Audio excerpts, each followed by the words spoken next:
Ya, assalamualaikum warahmatullahi wabarakatuh. Perkenalkan, nama saya Krisna Ridwan, NRP 5214145. Pada kesempatan kali ini saya akan menjelaskan tentang project time management. Jadi, project time management itu adalah kumpulan proses yang dibutuhkan untuk mengelola waktu dalam pengerjaan proyek. Jadi agar proyek itu selesai tepat pada waktunya. Nah, berikut langkah-langkah yang kita butuhkan untuk melakukan project time management, yaitu yang pertama adalah plan schedule management, kemudian define activities, sequence activities, estimate activities resource, estimate activities duration, develop schedule, dan control schedule.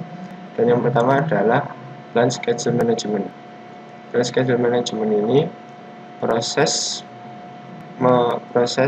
untuk membuat kebijakan, prosedur, dan dokumentasi untuk merencanakan, mengembangkan, dan mengatur, mengeksekusi, serta mengelola jadwal proyek.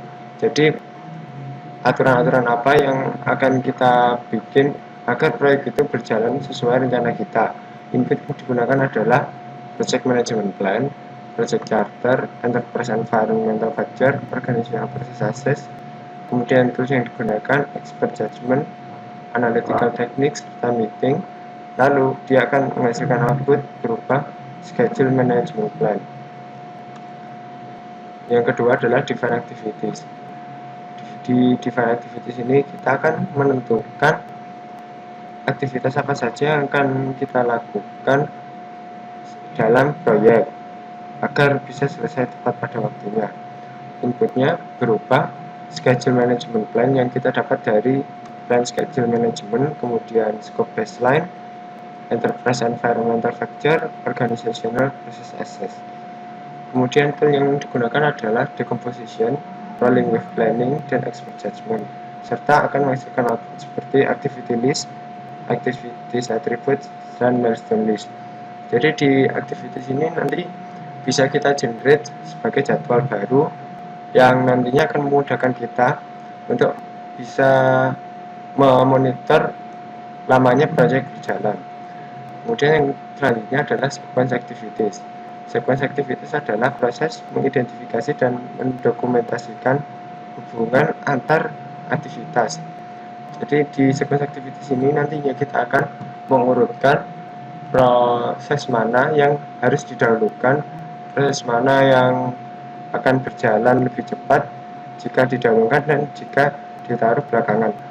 Inputnya adalah schedule management plan yang kita dapat dari PMP, activity list, activity attribute yang kita dapat dari define activities, serta milestone list juga. Kemudian project scope statement yang kita dapat dari yang kita lakukan sebelumnya, yaitu project scope statement, enterprise environmental factor, organizational process assess. Kemudian toolnya adalah precedence diagramming method atau PDM, dependency determination, leads and lags. Di PDM ini kita akan membuat seperti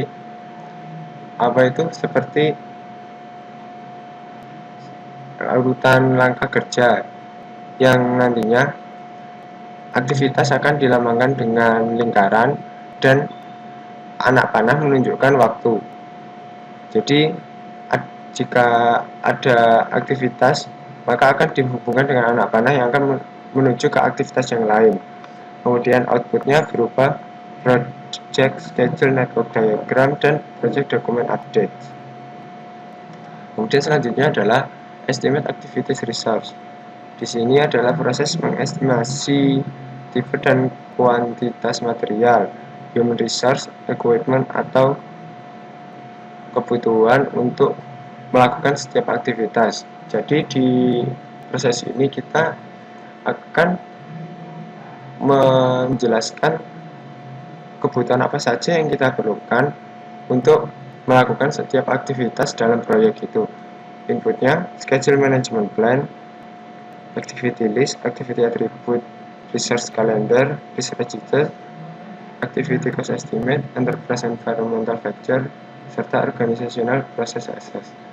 Kemudian tool yang digunakan adalah expert judgment, alternative analysis, publish estimating data, bottom up estimating, serta project management software, dan akan menghasilkan output berupa activity resource requirement, resource breakdown structure, serta project document update. Yang selanjutnya adalah estimate activities duration. Dalam fase ini, kita akan mengestimasi jumlah periode bekerja yang dibutuhkan untuk menyelesaikan aktivitas individual dengan resource yang telah dihitung sebelumnya. Jadi di fase ini kita akan membandingkan apakah sudah cukup jumlah kegiatan yang ada dengan jumlah sumber daya yang ada. Bila dengan apakah sudah cukup. Jadi kita akan menghitungnya di estimate activities duration. Inputnya berupa schedule management plan yang kita dapat dari PMP, kemudian activity list, activity attribute, activity resource requirement yang kita dapat dari define activities, resource calendar, project scope statement, risk register, resource breakdown structure, enterprise environmental factor, serta organizational process asset. Kemudian toolsnya adalah expert judgment, analogous estimating, parametric estimating, 3-point estimating, group decision making techniques, dan reserve analysis. Fase ini akan menghasilkan activity duration estimate serta project document updates. Kemudian di develop schedule.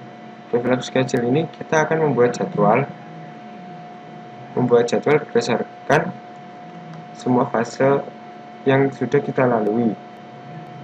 Nah, inputnya adalah dari semua fase ini, yaitu schedule management plan yang dari PMP, kemudian semua activity list dan atribut yang dapat dari different activities, kemudian project schedule network diagram, activity resource requirement, resource calendar, activity duration estimate, project scope statement, risk register, project staff assessment, resource breakdown structure, enterprise environmental factor, serta organizational process assess. Toolsnya yaitu berupa schedule network analysis, critical path method, critical chain method, resource estimation techniques, modeling techniques, lead and lag, schedule compression, dan scheduling tools. Jadi kita bisa membuat critical path di sini yang nantinya akan di-generate untuk menjadi project schedule, seperti jadwal. Nah, project schedule ini bentuknya macam-macam, bisa seperti Gantt chart, atau bisa seperti PDM, atau bisa seperti AOA. Ini yang saya ambil adalah dari Gantt chart. Di sini akan terlihat jelas. Ini nama tasnya, kemudian durasi, kapan dia proyek itu mulai, kapan selesai, kemudian ini hanya penanggung jawab. Nah, jadi di sini sudah terlihat jelas bagaimana proyek itu berjalan. Ini mencakup semua proyeknya. Garis di sini diawali dengan inisiasi, planning, executing, seperti ini. Dan warna biru ini menunjukkan proyek itu berjalan pada hari apa. Nah, kemudian control schedule. Control schedule ini proses memonitoring status aktivitas proyek untuk diupdate menuju ke schedule baseline untuk mendapatkan rencana yang baru. Input yang digunakan adalah PMP, project schedule, work performance data, project calendar, schedule data, serta organizational process assess. Kemudian toolsnya adalah performance reviews, project management software, resource optimization techniques, modeling techniques, leads and lag, schedule compression, serta scheduling tool. Outputnya work performance information, schedule forecast, change request, project management plan updates, project document update, serta organizational project access update. Nah, jadi dari project time management ini, dan hal yang terpenting adalah pembuatan jadwal. Pembuatan jadwal seperti project schedule tadi, kita harus membuat jadwal seefisien mungkin agar project yang kita buat itu waktunya tidak molor-molor banget. Nah, sekian dari saya yang dapat saya sampaikan tentang project time management ini. Wassalamualaikum warahmatullahi wabarakatuh.